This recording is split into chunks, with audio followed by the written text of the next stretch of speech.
Seriously, I'm a teacher, so stop talking in the back of the room. Not going to go for that. I'll wait. So this is Marquise. He is my favorite student. I am no shame in saying he's my favorite student, and he poops in the urinal all the time. We cannot figure out why he poops in the urinal, and all this to say that there's another more serious crisis facing Philadelphia that's going to depress you all, so I wanted to show you a really cute picture. So these are some of the other questions I've asked. Why did you take your swimsuit off in the park? Why did you run over someone with that golf cart? Why did you wrap duct tape around his head? Why did you paint your name on the closet door? Why did you flush your cigar guts down the toilet? We know why. These are some more of my kids, and some of the harder questions that I have to ask every day are, why do my kids not have heat in their houses? Why do they not have electricity so they can do their homework? Why do their parents not know how to attach something to an email? Why don't their parents have jobs? And this is why, because half of Philadelphia's population is reading at a low literate level. That means half of Philadelphia's population is reading below a 5th grade reading level, and 27% almost is reading below a 3rd grade reading level. And this affects everyone. It affects the children, the economy, poverty, crime rates, and it affects all of us because it affects our everyday life in Philadelphia, and that's what I'm going to talk about today. And I can talk really fast, so I'm going to get through all of this. So when children start school, if they don't have parents that read, they are 2 times more likely to have developmental delays at birth, simply because they are not getting the developmental care that they need, the prenatal care. Also, children in kindergarten or by their 3rd birthday who don't have parents that read are exposed to 30 million less words.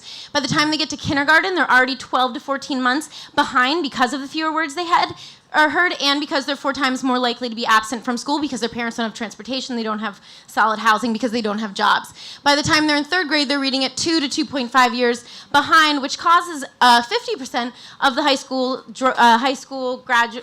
school students to drop out before they graduate. And that can be directly attributed to 3rd grade reading levels, and that's actually how we decide how much funding needs to go to prisons, is by 3rd grade reading level scores. 20% of them will actually read on grade level when they graduate, and only 1 of them will make it out of college. So that's real Philadelphia statistics, people. And there is, and so it also affects employment, because when you're not fully literate, you can't qualify for jobs.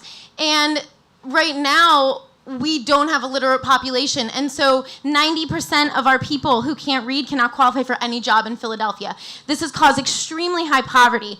30% of Philadelphians are living in poverty. That means for a family of 4, they're making below $27,000 a year. That is crazy. And who can really live on that? So another 30% can't even live.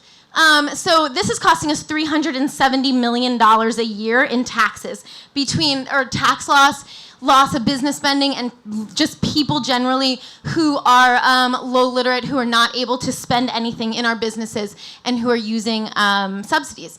And so we rank 96th out of 100 cities in the country. We are 96th in our labor market participation. So no one actually wants to come to Philadelphia because we don't have people that can read to fill the jobs.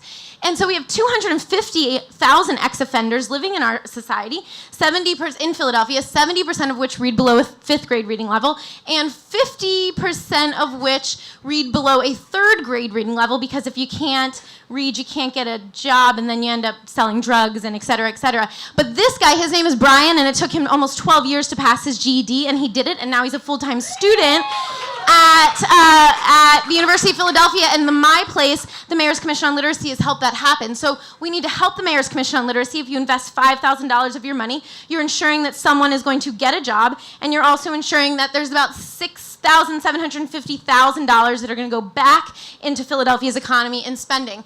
And 16,500 adults are currently seeking literacy services in Pennsylvania, and we all need to get together, and we need to support them by volunteering our time as a tutor and as a tech tutor with one of the Mayor's Commissions on Literacy hubs.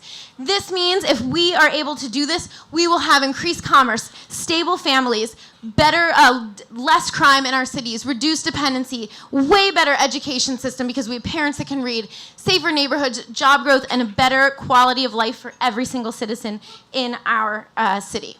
And so whether we like it or not, we're all in this together. This affects every single person in this room because it's going to affect you. It's going to affect if you're going to be able to get a job in that company you want. If they come to Philadelphia, it's going to affect your business. It's going to affect the quality of schools that your kids can go to. And please don't poop in the urinal. Talk to this girl down here. Where is she? Dina Gamble. She can hook you up, become a tech tutor, become a literacy tutor, and let's change the face of Philadelphia together.